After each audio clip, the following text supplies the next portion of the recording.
Bismillahirrahmanirrahim. Assalamualaikum warahmatullahi wabarakatuh.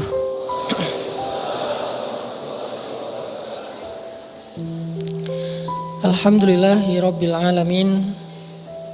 Nahmaduhu wa nasta'inuhu wa nastaghfiruh. Wa na'udzubillah min syururi anfusina wa sayyiati a'malina. May yahdihillahu fala mudhillalah wa may yudlil fala hadiyalah. Asyhadu an la ilaha illallah wahdahu la syarikalah.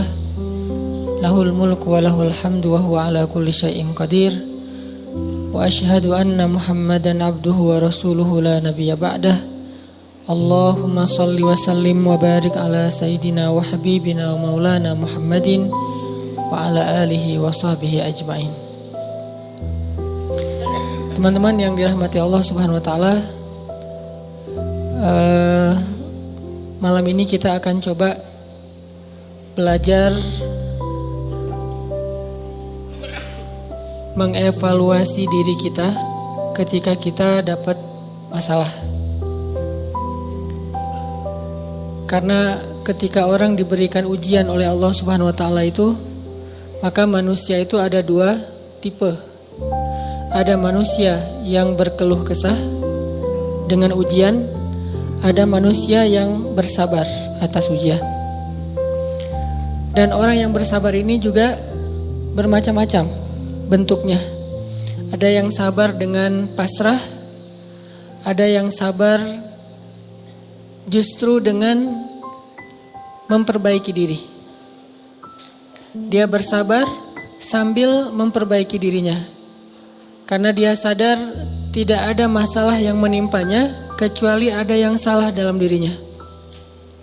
Tidak ada musibah yang menimpa dia kecuali ada sesuatu yang dia lakukan yang mungkin bukan kebaikan, yang mungkin dosa. Sehingga selain bersabar, sembari bersabar dia mencoba untuk mengevaluasi, memperbaiki diri. Dan ini adalah model orang yang sabar yang paling baik. Sedangkan yang mengeluh juga macam-macam. Ada yang mengeluhkan masalah, ada yang mencari kambing hitam, menyalahkan temannya. Kayak misalnya dia gak lulus satu mata kuliah atau nilainya jelek, dia nyalahin teman kos-kosannya gara-gara teman kos-kosannya ngajak dia main terus misalnya. Padahal itu kan pilihan ya, dia bisa menerima, bisa menolak. Bisa nyalahin mantannya, ini gara-gara saya diputusin, saya nilainya jadi jelek. Ya salah juga sih. Nah ini kan bentuk-bentuk keluhan nih. Ada yang menyalahkan, sampai tingkat keluhan yang paling parah itu menyalahkan takdir, menyalahkan Allah. Ya Allah kenapa saya, apa maunya engkau, dan seterusnya dan seterusnya. Nah malam ini kita akan bahas angle orang yang ketika diuji oleh Allah bersabar, dan juga sambil bersabar dia mencoba untuk memperbaiki diri. Dan ini adalah cara yang paling baik dalam menyikapi suatu musibah atau masalah. Cara yang paling elegan dan cara yang paling bijak, cara yang paling disukai Allah ketika kita mendapatkan masalah itu justru kita mencari tahu apa salah kita. Walaupun masalahnya bukan dengan keadaan. Kalau menyalahkan keadaan kan susah. Masalahnya kadang dengan orang lain. Orang mencela kita, orang berkata-kata tidak baik kepada kita. Ya memang salah dia, tapi tidak akan menimpa ucapan itu kepada kita kecuali memang ada sesuatu yang terjadi dalam diri kita. Ada sesuatu dosa yang pernah kita lakukan. Nah ini namanya belajar bersabar sambil mengevaluasi diri. Bahasa fikihnya muhasabah diri.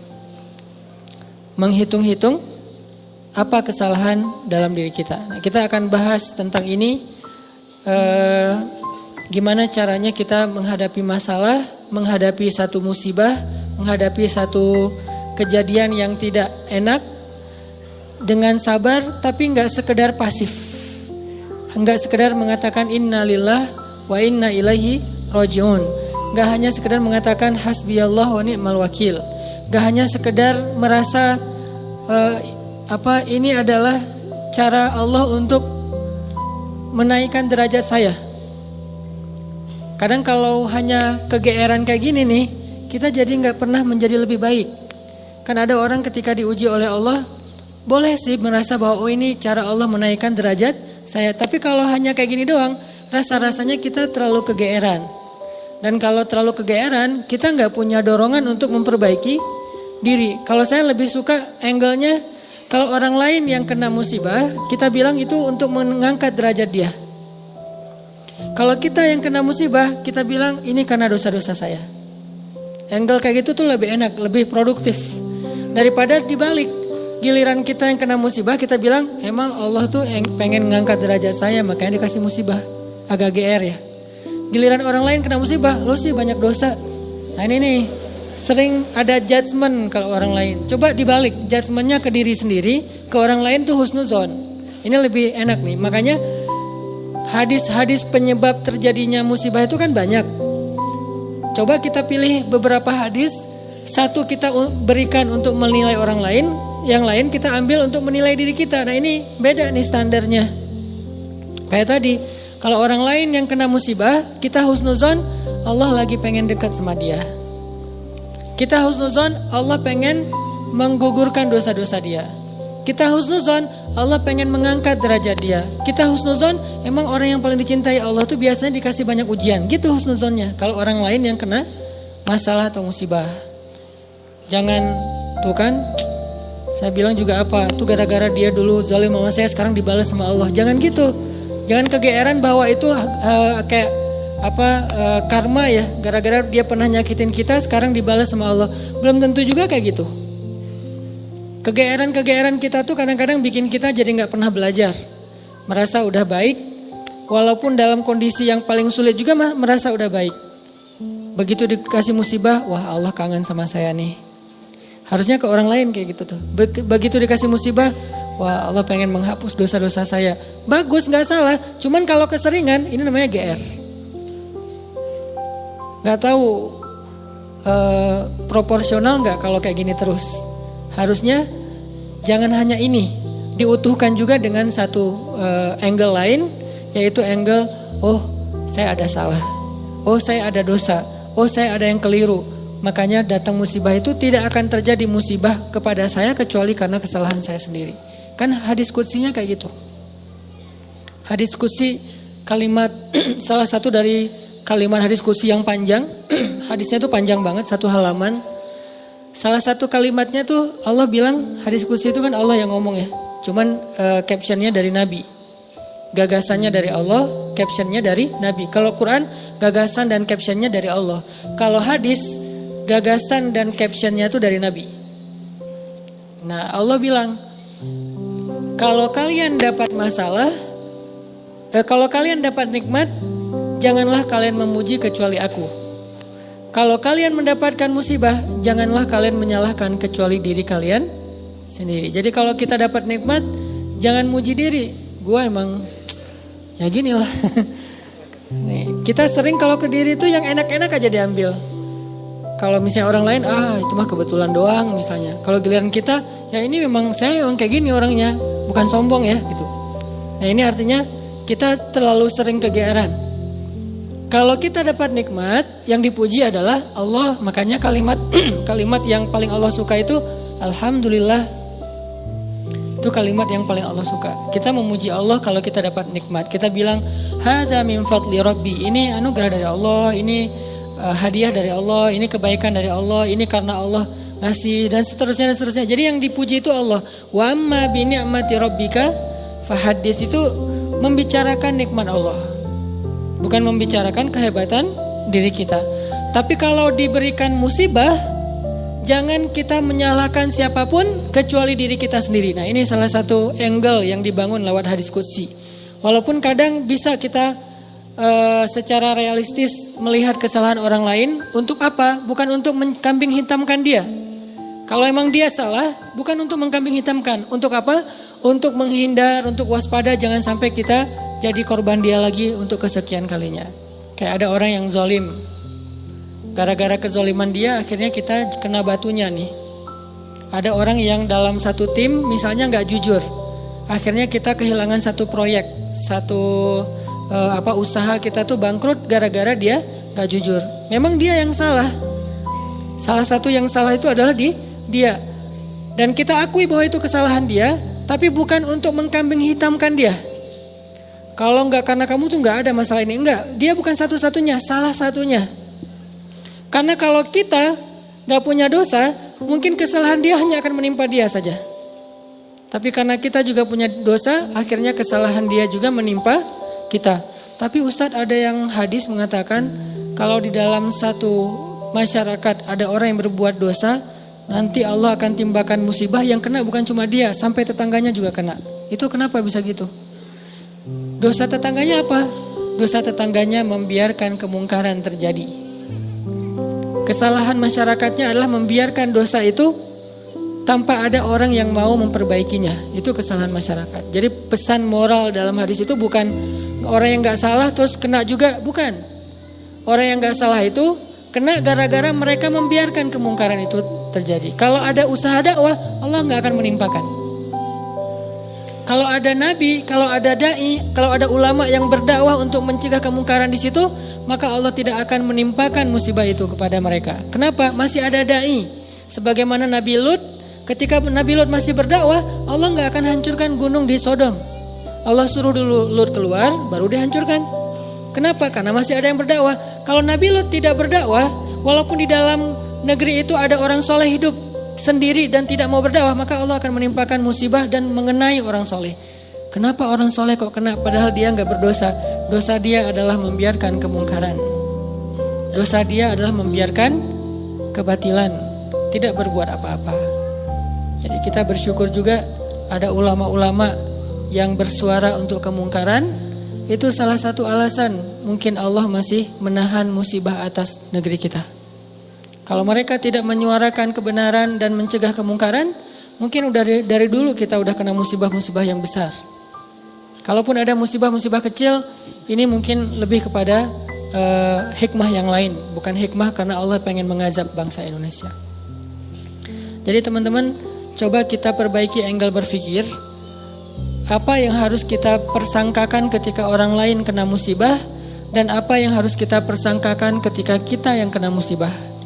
Kalau kita yang kena musibah, salah satunya adalah cari salahnya di mana nih dalam diri kita.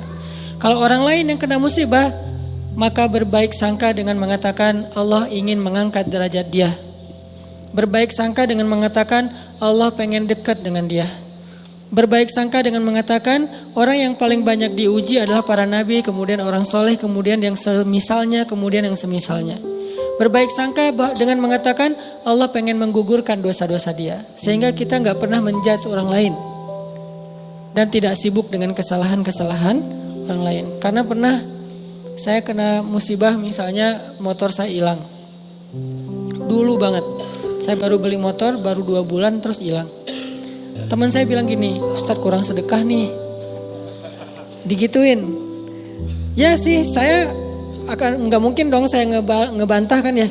Oh iya ya mungkin. Cuman kan nggak enak ya. Orang lagi kena musibah, bukannya dia empati atau apa gitu, malah Ustadz kurang sedekah nih. Dia menjudge. Dan kalau saya kepancing, nggak tahu sedekah saya kayak gimana, kan habis pahala sedekah saya. Udah pahala sedekahnya cuma sedikit, riak pula gara-gara kepancing sama dia, hilang kan, nggak ada manfaatnya kan ya. Dan itu sering loh mancing-mancing kita jadi riak. Kadang-kadang riak kita tuh bukan direncanain, bukan gua pengen riak nih, enggak. Kalau kelas kita insya Allah enggak gitu-gitu amat lah. Enggak mungkin kita sedekah pengen pamer, kita beribadah pengen pamer, kita tilawah pengen pamer. Kita tahulah itu mah sia-sia. Tapi kadang riaknya tuh muncul gara-gara kepancing sama orang lain. Lo nggak pernah gua ngeliat baca Quran? Wah lo nggak tahu gua di HP ini ada Quran sampai 5 aplikasi loh. Buat apa juga banyak-banyak sama aja isinya. Aplikasi Al-Quran tuh ada 5 di sini dan sehari tuh coba lo lihat dan terakhir udah baca sampai surat berapa. Kan kepancing tuh. Riaklah kita gara-gara orang lain atau misalnya taklim atau apalah atau umroh, haji, sedekah kayak gitu-gitu. Ada yang mancing. Lo nggak peduli banget dengan saudara-saudara kita yang di Palestina. Itu di sana tuh ngeri banget loh keadaannya. Lo kayaknya biasa-biasa aja. Lu ngelihat gue main, tapi gue tuh sedekah, gue tuh donasi terus setiap minggu tuh ngirim 1 juta, habis kan? Ini riak yang kepancing namanya. Dan sama statusnya dengan riya yang direncanain. Makanya jangan gampang kepancing. Dia ngomong gitu ke saya lagi hilang motor, dia bilang Ustadz kurang sedekah. Kemarin ketinggalan dompet. Ketinggalannya di rumah ternyata. Gak tahu kemana dompet, panik gitu kan, soalnya SIM 2 di situ baru dibikin. Udah gitu kartu ATM gitu, terus ada foto anak. Alhamdulillahnya gak ada duit. Tapi kan kartu lumayan tuh, blokir ATM dulu, terus mau ngirim SIM, mau ngurus SIM juga, ngurus KTP, apalagi sekarang lama ngurus KTP-nya, masa kemana-mana saya mau bawa surat gitu, nunjukin kan naik pesawat, males banget kan ya, nggak keren kalau nggak ada kartu teh, kemana-mana mau check in pesawat, tunjukin kertas, aduh gimana rasanya nih, berat, tiba-tiba ada yang iseng lah gitu, udah tahu orang kena musibah Ustadz banyak dosa, Ustadz ini segala macam. Iya sih emang banyak dosa, tapi gak usah diomong-omongin kan gitu ya. Jadi malah, karena kita juga udah muhasabah diri lah, ketika kita dapat musibah kita langsung introspeksi diri, gak perlu digitu-gituin. Kadang kita ke orang lain tuh gitu teman-teman. Dia mungkin udah sadar, atau gak usah orang lain, keluarga sendiri, pasangan kayak gitu juga. Oh kayaknya kamu tadi, gara-gara kamu tadi ngomongin dia, makanya jangan digituin. Udah aja bab ngomongin orang lain, itu bab yang berbeda. Jangan dikait-kaitkan sehingga kita menjudge orang lain kena musibah gara-gara dosa yang baru saja dia lakukan. Ini kurang bijak. Yang bisa mengatakan ini hanya orang-orang tertentu seperti para nabi, terus ulama-ulama dengan level tertentu. Kalau kita dengan teman, jangan ngambil peran sebagai ulama. Beda. Kalau kita sebagai teman, ngambil peran ya cuma teman doang. Empati, peduli, bantuin. Kalau ulama kapasitasnya emang menasehati. Ulama itu kapasitasnya emang mengeluarkan fatwa. Bahkan menjudge, itu hak ulama menjudge. Karena ulama itu sama kayak hakim. Tugas hakim itu adalah menghakim.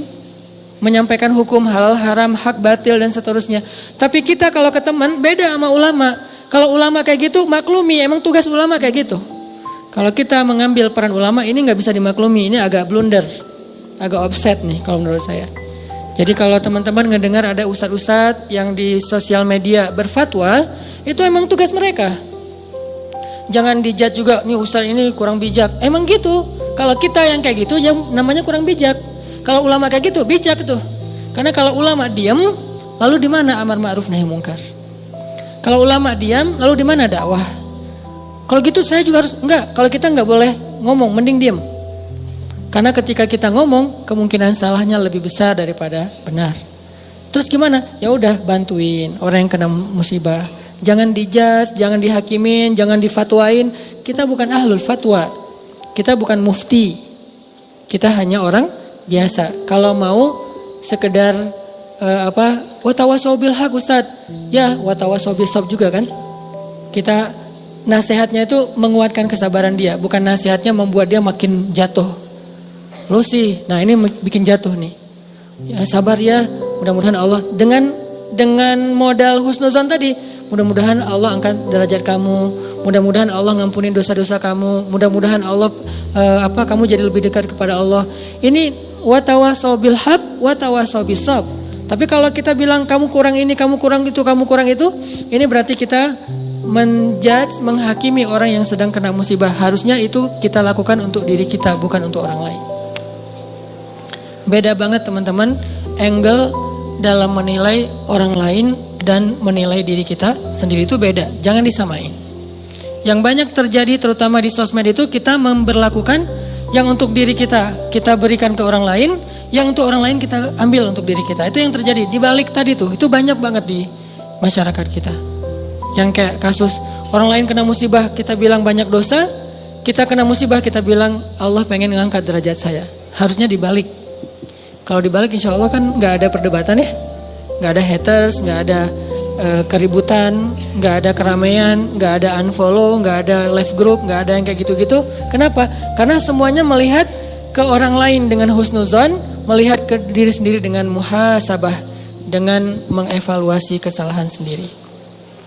Ini poin pertama, mudah-mudahan jadi pola pikir dalam kita berteman, pola pikir dalam kita bersosmed termasuk, karena kalau pola pikir ini dibalik tadi bahaya. Kita nggak akan pernah punya teman yang nyaman berada di sisi kita. Terus disalah-salahin. Apalagi nanti kalau udah punya pasangan, nggak akan betah dia kalau terus-terusan disalah-salahin. Walaupun salah. Kadang dia salah tapi nggak usah disalah-salahin. Cukup dibantu, nanti dalam momen-momen yang lebih normal, lebih enak, baru dikasih tahu. Tapi kalau misalnya dia lagi ada masalah, disebutin lagi kesalahannya, secara manusiawi dia pasti akan ilfil. Alih-alih dia nerima nasihat kita malah menjauh, malah jadi masalah baru. Ini angle berpikir. Terus yang kedua, kita coba lihat bagaimana cara para ulama menyikapi atau merespon masalah. Gimana orang soleh dulu ngerespon satu musibah. Orang soleh dulu, kalau mereka dapat musibah, mereka selalu memeriksa pertama hubungan mereka dengan Allah. Itu yang pertama diperiksa. Karena gak mungkin ada musibah kecuali karena ada masalah antara kita dengan Allah. Kalau hubungan kita dengan Allah itu, hidup kita tuh bakalan mudah banget teman-teman.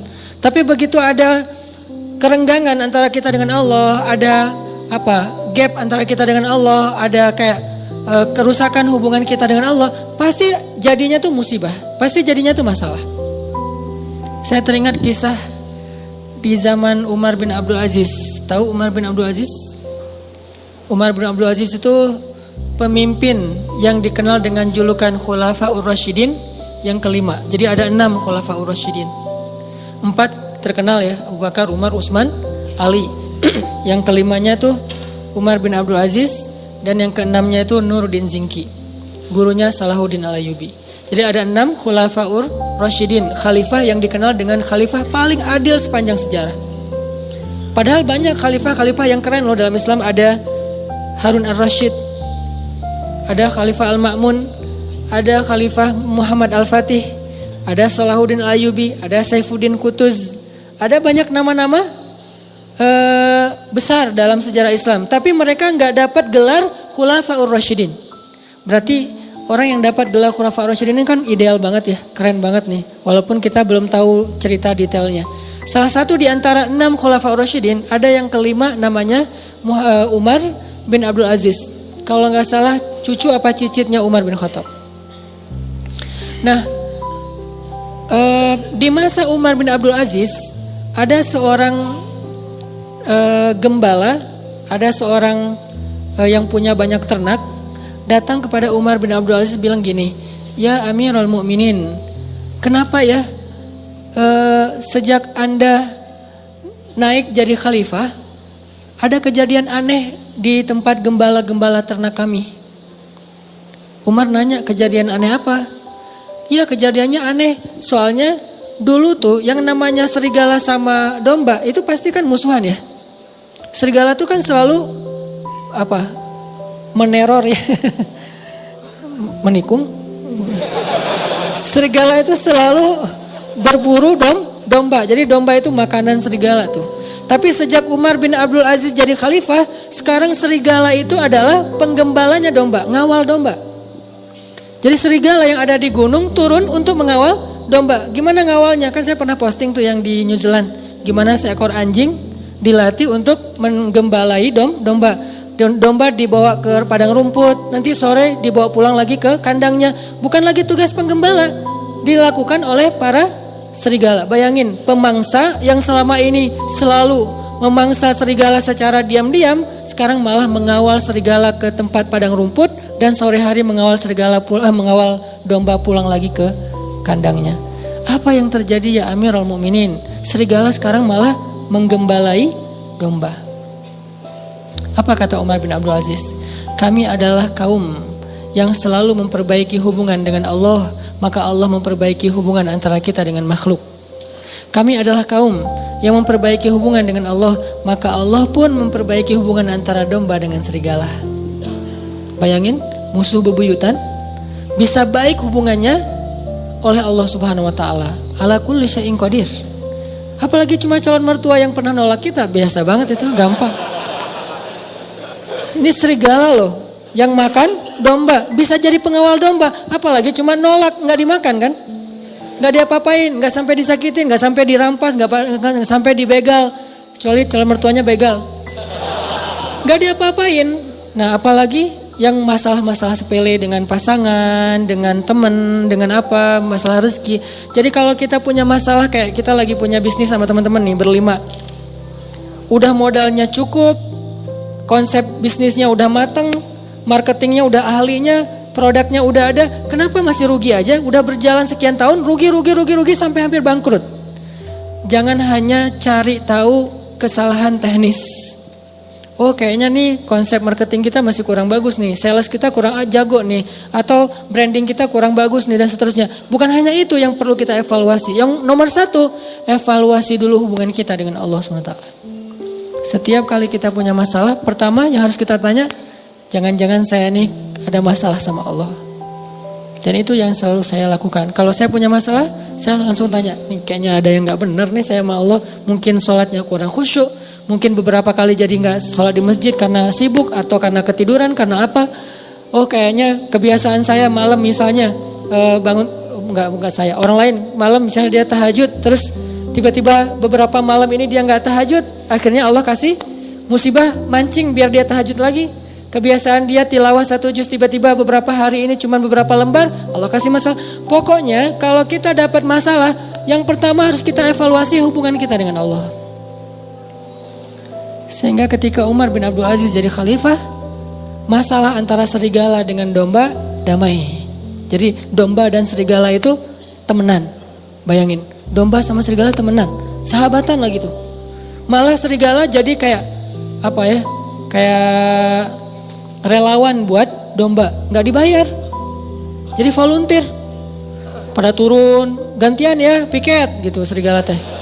Kan serigala banyak tuh, piket dalam seminggu, giving every day. Dalam seminggu ada 1 serigala yang bertugas untuk ngawal domba-domba. Dan itu bukan satu kawanan domba, ada puluhan bahkan ratusan kawanan domba di negeri itu, di Madinah. Semuanya dikawal oleh serigala. Kalau cuma 1 doang mungkin bukan fenomena. Kebetulan doang nih ada serigala yang baik hati. Tapi kalau misalnya jadi kayak semua kawanan domba itu dikawal oleh serigala, ini fenomena nih. Akhirnya laporlah kepada Umar bin Abdul Aziz, ya Amirul Mukminin, apa yang terjadi? Kata Amirul Mukminin, kami adalah kaum yang selalu berusaha memperbaiki hubungan dengan Allah, maka Allah memberikan balasan dengan memperbaiki hubungan antara serigala dengan domba. Berkuranglah tugas para penggembala. Nunggu aja tuh di kandang. Pagi hari dijemput sama serigala, datang tumpangan gratis gitu. Datang serigala, udah siap, udah, ayo jalan, konvoy, naik ke atas padang rumput. Dan serigala lebih expert dalam mencari padang rumput daripada manusia. Dia tahu banget padang rumput yang lagi yang rasanya manis, yang asin, yang apa segala macam, kayak salad gitu kan ya. Gua tunjukin nih salad yang paling baik nih, chefnya terbaik, dia tunjukin ke gunung mana, tuh bawa tuh domba-domba. Kayaknya kurang lebih kayak gitulah keadaannya. Lalu kan Umar bin Abdul Aziz itu cuma sebentar ya, kalau nggak salah cuma 3 tahun jadi khalifah, lalu dibunuh, meninggal. Setelah Umar bin Abdul Aziz meninggal, serigala mulai memakan domba-domba. Serigala mulai memakan domba-domba. Ketika kasus pertama terjadi dalam kasus 1 kawanan domba, langsung yang pemilik domba itu mengatakan, kenapa dombanya mulai dimakan serigala? Dia mengatakan pasti Umar bin Abdul Aziz sudah wafat, karena mereka belum dengar beritanya. Pasti Umar bin Abdul Aziz sudah wafat, makanya serigala mulai galak lagi dan makan domba. Galak. Akhirnya mereka pun cari tahu, benarkah Umar bin Abdul Aziz wafat atau dia turun tahta? Ternyata ketika mereka cari tahu, mereka dengar berita, benar Umar bin Abdul Aziz telah wafat. Sehingga orang-orang tidak punya lagi orang soleh yang memimpin. Akhirnya Allah putuskanlah silaturahim antara serigala dengan domba. Dan ini kisah nyata. Saking solehnya Umar bin Abdul Aziz. Makanya layak disebut khulafaur rasyidin. Tingkat kesolehannya itu sampai bisa mempersaudarakan antara domba sama serigala. Kita kucing sama tikus saja gak bisa. Bayangin kalau saking solehnya kita, kucing sama tikus duduk berdua gitu, makan keju apa segala macam. Tikus sama kucing, kenapa? Suami yang soleh di rumah. Jadi bisa jadi seorang kakak sama adik itu gak akur. Bisa jadi suami istri gak akur. Mertua dengan menantu gak akur. Dan seterusnya. Teman dalam satu tim gak akur. Dan seterusnya. Itu penyebabnya kenapa? Hubungan kita dengan Allah kurang akur. Sehingga Allah tidak memperbaiki hubungan kita dengan manusia, dengan makhluk. Jadi yang pertama kita evaluasi kalau kita punya masalah teman-teman, evaluasilah hubungan kita dengan Allah. Kalau kita merasa nggak punya dosa besar, minimal dosa kecil. Tapi kan dosa kecil tuh rata-rata nggak sadar Ustadz. Ya kalau nggak sadar ya nggak apa-apa. Nggak harus tahu, nggak harus sadar. Tapi kan kita bisa tetap istighfar. Walaupun kita nggak sadar berbuat dosa kecil, dan pastinya kita berbuat dosa kecil tapi kita nggak sadar, tinggal istighfar. Oh berarti saya kurang banyak istighfar. Dan itu ajaib loh, ajaib banget. Coba dawamin aja, begitu ada masalah langsung perbaiki hubungan dengan Allah. Itu ajaib banget, langsung Allah perbaiki hubungan kita dengan seseorang itu bertahap. Tapi ya bertahap, cuman kelihatan tahapannya tuh. Nggak gitu-gitu aja, ada progresnya, pasti tuh. Saya ngalamin banget. Yang paling sederhana mungkin dan buat saya itu nggak nyaman juga kalau ada masalah dengan pasangan. Diam-diaman. Istighfar, sholat sunnah, minta ampun sama Allah, mulai lagi memperbaiki hubungan sama Allah. Itu bertahapnya dan tahapannya itu gak lama, cepat banget diperbaikinya. Oh emang benar berarti sayanya yang menjauh dari Allah. Saya yang mutusin Allah sehingga Allah putuskan saya dengan makhluknya, dengan hambanya. Kan Allah yang membolak-balikan hati kan. Kalau Allah ambil hati seseorang dari kita, kita bisa apa? Kita punya dunia dan seisinya pun gak bisa ngebeli hati dia. Gak punya apa-apa, kalau Allah kasih hatinya ke kita, dia akan memberikan semuanya untuk kita. Makanya perbaiki dulu hubungan kita dengan Allah. Itu yang paling berpengaruh dalam hidup kita. Dosa salah satunya. Kan saya sering bilang, ulama dulu tuh kalau mereka dapat masalah, mereka akan melihat dirinya sebagai pendosa. Masalah sekecil apapun, sampai gini masalahnya. Ternak mereka susunya berkurang aja, mereka istighfar. Biasanya susu setiap hari itu 1 ember, 1 timba. Hari ini kurang dari 1 ember. Kenapa susu ternak saya hari ini kurang dari 1 ember? Pasti saya punya dosa. Astagfirullahaladzim, astagfirullah. Gitu cara mereka menyelesaikan masalah. Sebelum mencari tahu, oh ternaknya kurang sehat atau apa, itu yang kesekian. Lagian itu butuh waktu. Kalau dengan Allah kan gak butuh waktu ya, cepat ya. Begitu kita dapat masalah, kan gak butuh waktu untuk mencari tahu apa ya masalah saya dengan Allah. Udah ketahuan langsung tuh. Ibadahnya mulai berkurang, kualitasnya atau kuantitasnya, atau dosanya nambah. Tinggal istighfar dan sholat sunnah. Wasta'inu bis sabri wassalah. Salah satunya dengan sholat. Jadi lebih cepat memperbaiki masalah kita dengan evaluasi hubungan kepada Allah daripada evaluasi teknis dalam masalah itu. Ulama tuh kalau misalnya ada kejadian kecil aja, kayak misalnya atap rumahnya bocor, ini pasti karena saya banyak dosa, astagfirullahalazim. Lampu rumahnya mati, astagfirullahalazim. Apalagi telepon putus, astagfirullahalazim, belum bayar.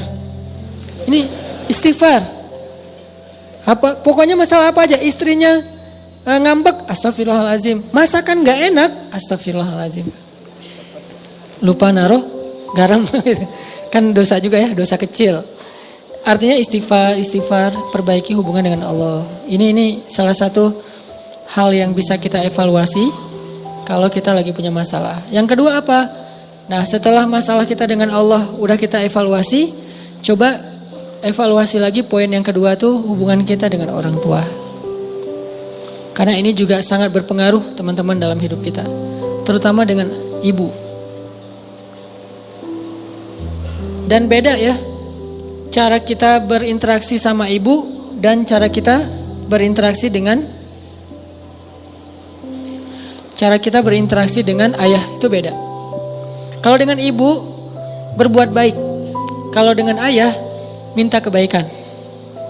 Apa kebaikannya? Doa. Jadi kalau kita nanya ke Nabi, ya Rasulullah, siapa orang yang paling berhak dapat kebaikan dari saya? Kan ibumu, ayahmu ya. Tapi kalau kita nanya, siapa orang yang paling berhak saya minta doa darinya? Ayahmu, ibumu, pasti gitu. Karena kata Nabi, doa seorang ayah tidak ditolak. Jadi kalau berbuat baik, ibu dulu. Kalau minta doa, ayah dulu. Jangan-jangan kita pas mau ikut ujian kemarin, lupa nelpon ayah untuk minta doa. Yang ditelepon ibu doang, ayahnya cemburu. Saya gak penting buat dia. Nilai kita anjlok. Padahal kalau kita dapat kebaikan misalnya, nilainya bagus. Yang pertama dapat berita nilai kita bagus itu siapa? Ibu kita, karena menyenangkan hati ibu dulu, baru ayah. Tapi sebelum ujian yang ditelepon, ayah dulu, baru ibu. Beda cara kita memperlakukan orang tua kita. Insya Allah bab ini kita akan bahas nanti setelah salat Isya. Tadi kita membahas tentang gimana cara kita menghadapi satu ujian atau satu masalah, sekecil apapun masalah itu. Bahkan sampai masalahnya kayak para ulama, atap rumahnya bocor, lampu, kalau dulu kan lampunya lampu minyak gitu ya, minyaknya habis, terus belum sempat beli atau nggak sanggup beli. Masalahnya ternaknya kurus-kurus atau susunya kurang, kayak gitu-gitu.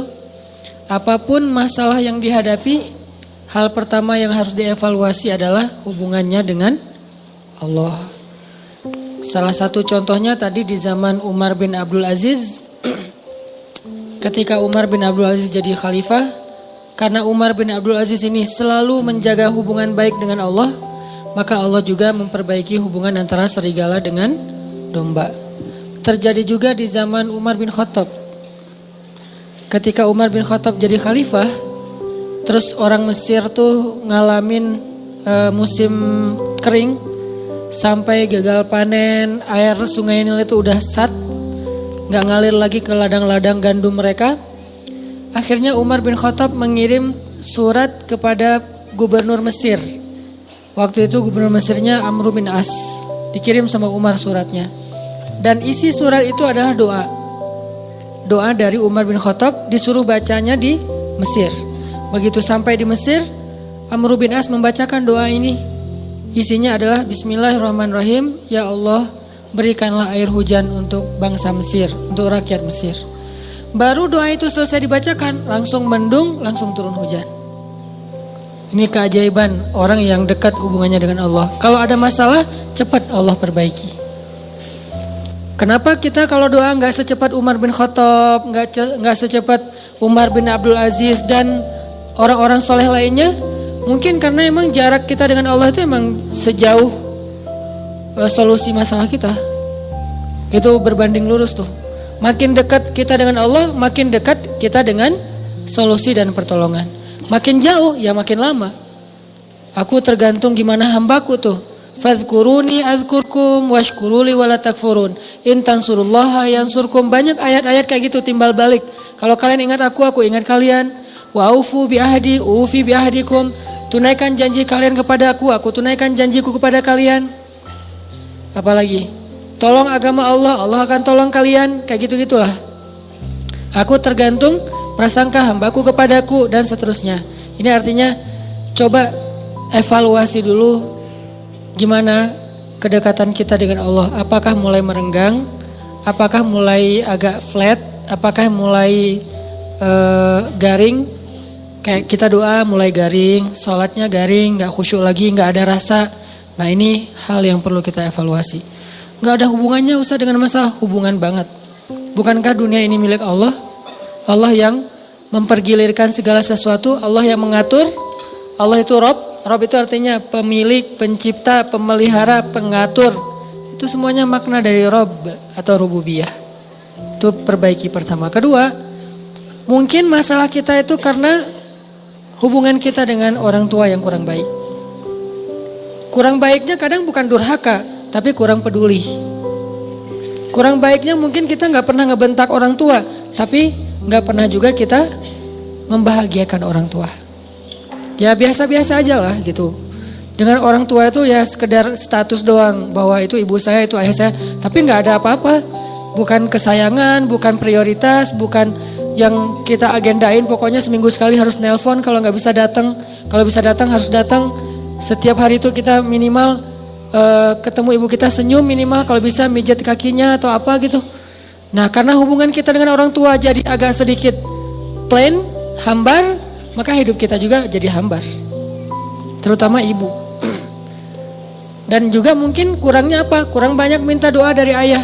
Padahal doa itu ajaib loh dalam kehidupan kita teman-teman.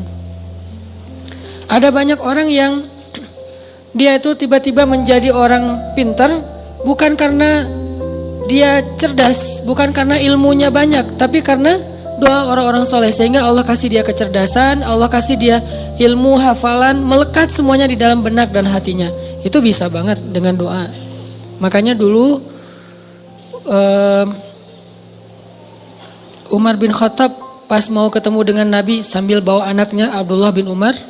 Umar bilang kepada Abdullah, Abdullah, nanti kalau kamu ketemu dengan Rasulullah, jangan lupa minta doa ya. Ya ayah, kata Abdullah. Nah pas ketemu dengan Rasulullah, Abdullah langsung, ya Rasulullah beri saya doa.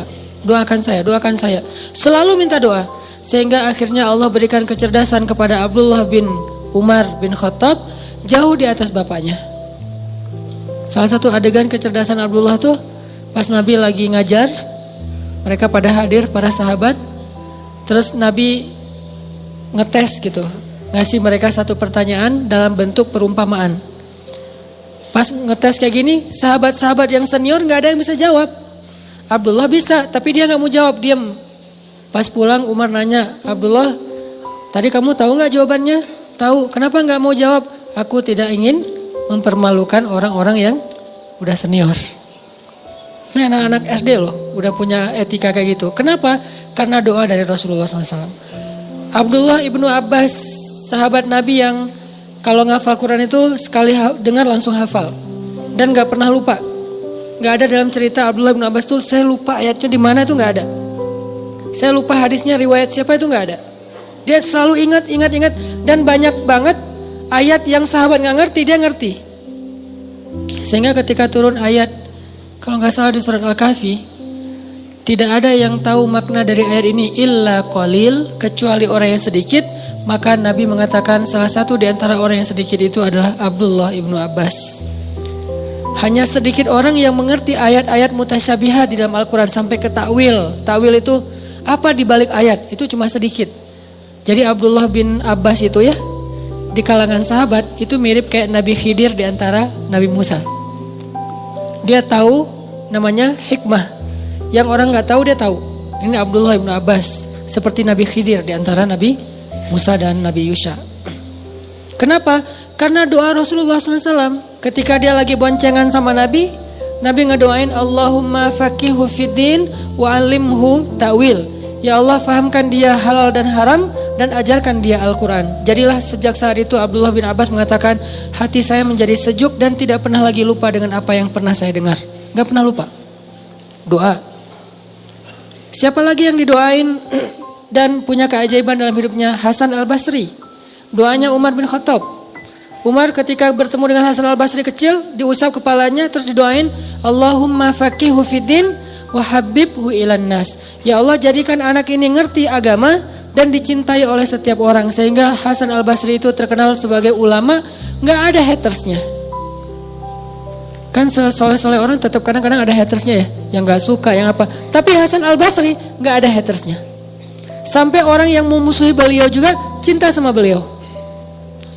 Gak senang dengan fatwa beliau, tapi ketemu orangnya tuh jatuh hati kepada beliau. Ini Hasan al-Basri. Dan ini saya biasakan doain anak saya, kalau saya lagi ngusap kepala anak saya doakan, ya Allah, Allahumma faqihu fiddin wa habibhu ilan nas. Saya coba hafal beberapa doa yang ajaib di zaman sahabat, terus dipraktekkan ke anak. Kenapa? Doa seorang ayah tidak ditolak. Itu modal kita teman-teman. Doa ayah itu, doa ul walid la yurad. Doa seorang ayah itu gak akan ditolak oleh Allah. Dan itu modal hidup kita tuh. Kalau kita masih punya ayah, jangan sia-siakan. Kalau ibu, pintu surga. Jadi bisa dibilang pintu surganya adalah ibu dan kuncinya adalah ayah. Ada masalah sedikit, telepon ayah kita, ya doain aku. Ada masalah sedikit, senangin hati ibu kita, beli apa gitu, hadiah kan tahabu kan, saling berhadiahlah supaya kalian saling mencintai. Ibu tuh dikasih hadiah, kalau ayah minta doa. Ayah gak terlalu berharap hadiah lah dari anaknya. Beda karakter nih. Ini cara kita berbakti kepada mereka, supaya Allah perbaiki urusan kita. Ada masalah dalam sekolah, ada masalah dalam pertemanan, ada masalah rumah tangga, masalah pekerjaan, telepon ayah, ya doain saya. Pertanyaan besarnya adalah gimana kalau orang tua kita sudah wafat? Berarti kita kehilangan satu kesempatan untuk mendapatkan keajaiban dalam hidup. Kalau berbuat baik tetap bisa, tapi meminta doa kan udah gak bisa ya kepada orang yang sudah meninggal, kecuali Rasulullah yang boleh. Kalau selain Rasulullah menurut jumhur ulama udah gak bisa, terputus. Tapi kalau berbuat baik bisa, kirim Al-Fatihah doain mereka, ziarah kubur, apalagi sedekah dan diniatkan juga untuk mereka, maka itu menurut sebagian besar ulama ngaruh. Sama kayak seorang sahabat nanya ke Rasul, ya Rasulullah, kalau saya bersedekah atas nama ibu saya apakah bisa? Bisa, kata Rasul. Bersedekah atas nama ibu, berarti dua yang pahalanya, ibunya dapat pahala, dia yang bersedekah juga dapat pahala. Imam Nawawi itu mazhabnya Syafi'i loh, dan Indonesia itu mayoritasnya Syafi'i. Imam Nawawi mengatakan sedekah seorang anak, amal soleh seorang anak yang dia niatkan untuk orang tuanya itu sampai untuk orang tuanya, sehingga orang tuanya dapat pahala, dia dapat pahala.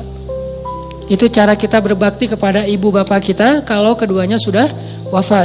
Berbuat baik kepada orang yang dicintainya.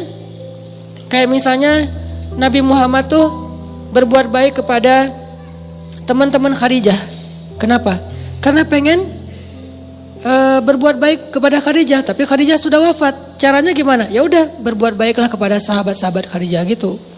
Jadi kalau orang tua kita udah wafat, saudara kita wafat, atau pasangan kita wafat, cara kita berbuat baik kepada mereka adalah selain doa, beramal soleh dengan niat kepada mereka, salah satunya adalah berbuat baiklah kepada orang-orang yang mereka cintai semasa hidupnya. Siapa yang dicintai ayah kita? Teman-temannya, cinta dalam makna persahabatan ya, teman-temannya, keluarganya, ibu kita juga kayak gitu, pasangan kita juga kayak gitu, berbuat baik kepada dia. Insya Allah kalau kayak gitu berarti kita telah berbuat baik kepada almarhum. Walaupun kata orang itu nggak ada istilah almarhum, ya nggak masalah lah, istilah doang ya, kepada almarhum. Terus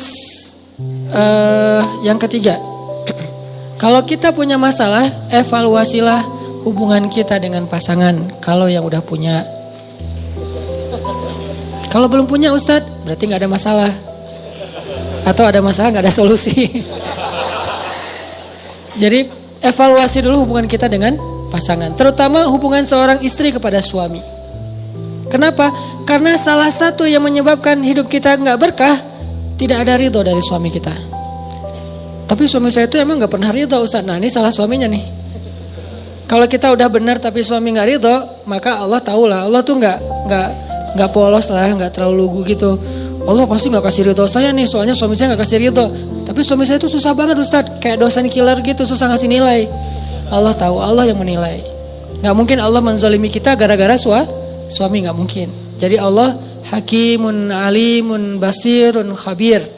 Maha bijaksana, maha tahu, maha melihat, maha teliti. Gak usah khawatir. Tapi kalau emang suami gak ridho gara-gara kita belum baik, itu wajar. Susah dapat kebaikan. Makanya Nabi pernah bilang gini, ini buat teman-teman teteh-teteh yang di atas, kalau masih sendiri ini jadi bekal nanti kalau udah punya pasangan. Kata Nabi kepada para sahabat-sahabiat, tahukah kalian siapa orang yang paling dijamin masuk surga? Kata para sahabat, siapa ya Rasul? Kata Nabi, orang yang dijamin masuk surga adalah seorang perempuan yang ketika dia ada masalah dengan suaminya, dia segera datang dan dia jabat tangan suaminya, dia cium tangan suaminya, maka Allah langsung menjatuhkan ridho kepada dia dan dijamin masuk surga. Tapi salah suami Ustadz, ini bukan soal siapa benar siapa salah, tapi siapa yang mau ngalah. Benar salah itu relatif ya. Kadang-kadang dua-duanya ngaku benar, susah kan? Tapi siapa yang mau ngalah? Kalau gitu harus istri duluan yang datang. Enggak sih sebetulnya. Ini hadis keutamaan kalau istri datang duluan. Nanti ada hadis keutamaan kalau suami datang duluan. Karena ada cerita, ini cerita di zaman sebelum Rasulullah ya, di zaman Nabi Isa kayak gitu. Ada seorang ulama datang ke rumah temannya. Temannya ini orang soleh, datang ke rumah temannya. Ngetuk pintu, yang buka istrinya, ditanya ada fulan, kata istrinya nggak ada, nggak tahu juga kemana tuh orang. Istrinya marah-marah. Kenapa kok marah-marah? Iya, siapa yang nggak marah kalau suaminya kayak dia, jelek-jelekin suaminya. Dia jelek-jelekin tuh suaminya tuh sama dia. Ya udah, akhirnya ditunggulah di depan rumah. Sampai sore ditunggu, tiba-tiba datanglah laki-laki temannya ini, laki-laki yang soleh tadi datang, dan di belakangnya ada seekor harimau lagi membawa kayu bakar. Harimau bawa kayu bakar. Susah ngebayanginnya. Pokoknya gitulah ceritanya. Nih riwayatnya kayak gitu. Harimau bawa kayu bakar. Dia cari kayu bakar gitu terus dipikulkan ke atas. Harimau dibawa sama harimau. Bayangin, bukan keledai, bukan onta, bukan kuda, harimau. Bawa aja, terus taruh di belakang, harimaunya pergi. Nggak pamitan pula tuh, pergi aja pokoknya. Heran, Masya Allah. Udah ngobrol, nggak ditanya-tanya masalah harimau tadi, ngobrol udah selesai, pulang.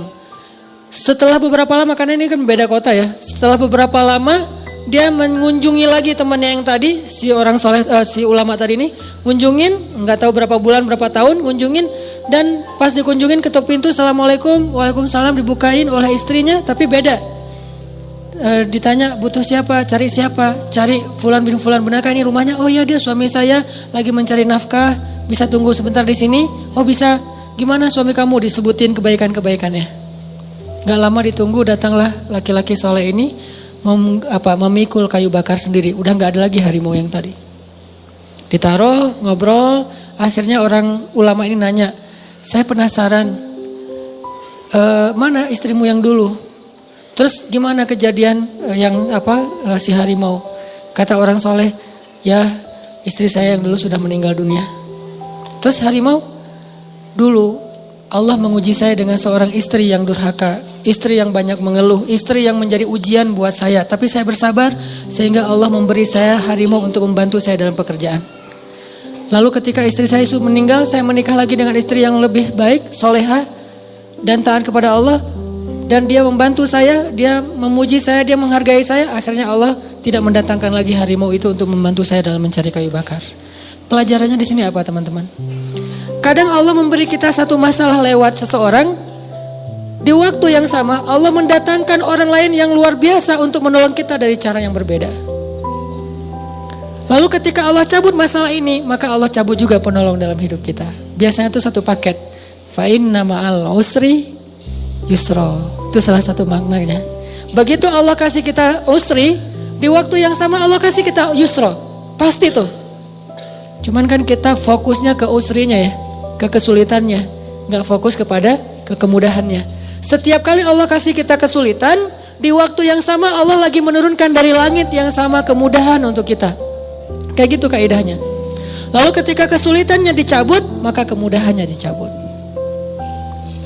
Pelajaran yang berhubungan dengan pasangan tadi adalah kadang ketika seorang suami menyadari tentang keutamaan memaafkan istrinya, datang memeluk istrinya, membujuk istrinya, walaupun dia ngerasa bahwa harusnya istri yang datang ke saya, tapi kok saya yang datang ke dia, maka berarti dia melakukan sesuatu yang lebih utama daripada yang harus dia lakukan.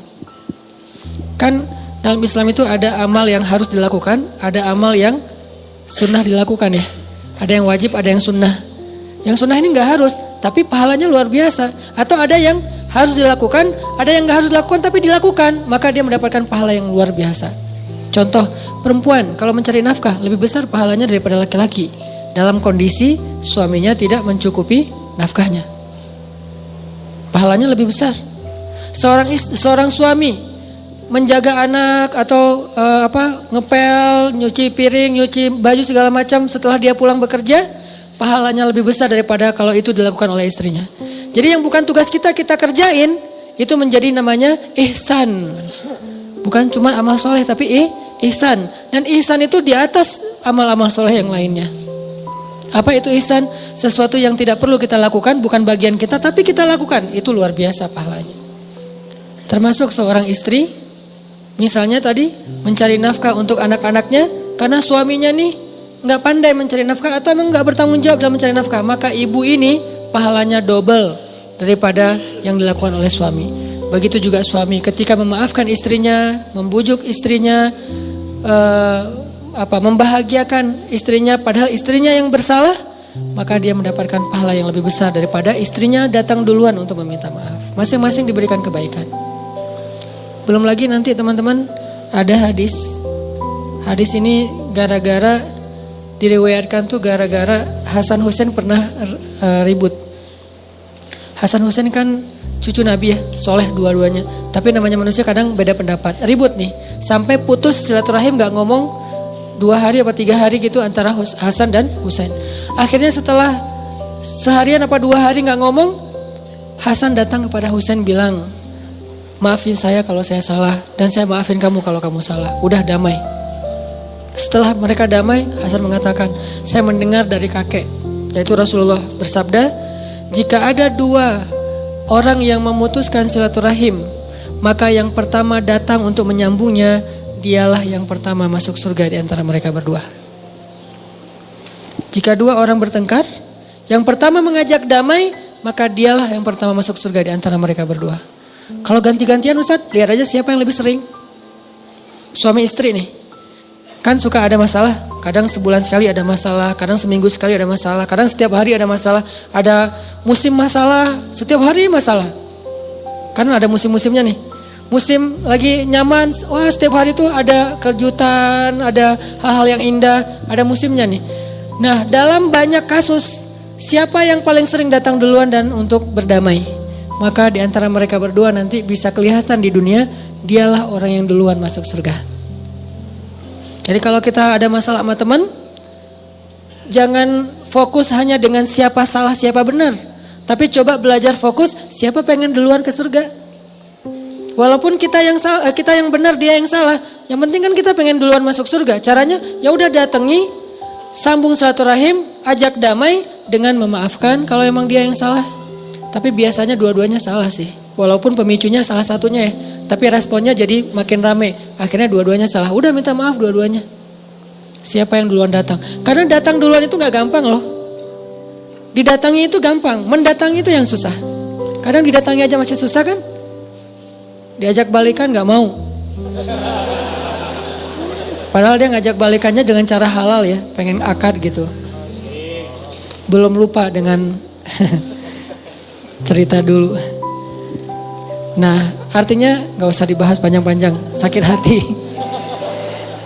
Jadi keinget, enggak sih.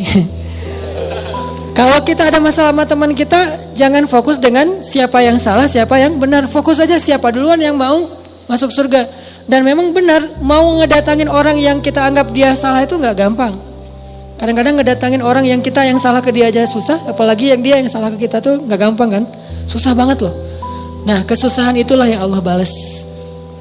Kesusahan dalam kita melawan ego kita itulah yang Allah beri pahala. Kan al-jaza ala qadril masyaqqah. Balasan itu tergantung tingkat kesulitan dalam beramal. Itu yang Allah balas. Jadi periksa hubungan kita dengan pasangan, bisa jadi di situ ada masalah. Baru yang terakhir teman-teman, kalau kita punya masalah, punya musibah, coba periksa hubungan kita dengan makhluk, dengan siapa aja. Karena bisa jadi masalah kita itu gara-gara doa orang yang terzolimi. Gimana kalau orangnya udah gak kenal lagi Ustadz, kayak di jalan ketemu terus gak sengaja kita ngejipratin air. Musim hujan nih, naik motor, naik mobil, lewat genangan air, kena. Akhirnya dia karena bajunya kotor, terzolimi, dia doa nih. Bukan cuma bab itu, gara-gara bajunya kotor dia gak jadi nikah. Kan itu teraniaya banget ya. Nah itu terzolimi banget tuh, itu dosa besar banget tuh. Akhirnya dia doa nih, ya Allah semoga dia jomblonya sampai akhir hayat. Aduh berat Akhirnya kita kenapa kok gak ada yang mau sama saya, kenapa kok saya ditolak. Jangan-jangan kita pernah ngezolimin orang lain. Gimana kita menebus kesalahan kepada orang yang kita udah gak kenal? Gimana? Pembantu yang pernah kerja di rumah kita, pernah kita celah, terus dia pulang dan gak punya lagi nomornya, gak tahu juga alamatnya.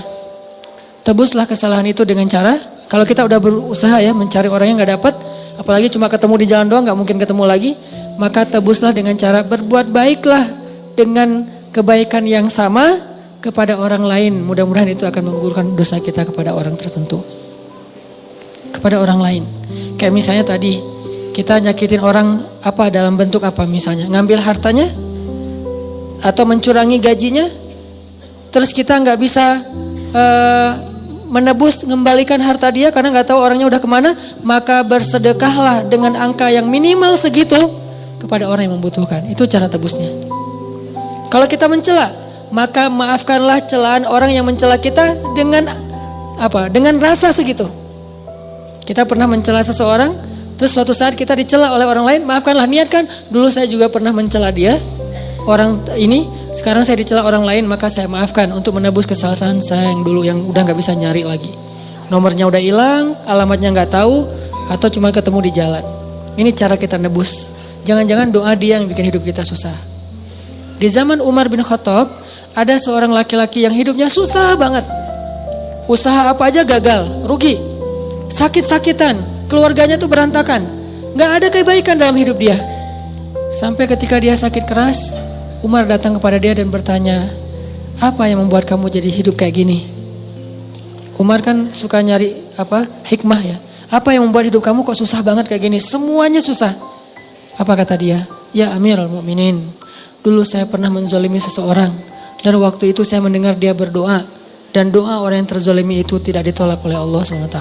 Dan inilah buah dari doa dia, sehingga sejak dia mendoakan saya sampai hari ini hidup saya susah aja, gak ada solusinya. Fisiknya sakit-sakitan terus menerus, kemudian keluarganya berantakan, bisnisnya bangkrut semuanya satu persatu, anaknya ninggalin dia, sakitnya gak pernah sembuh, terus aja kayak gitu.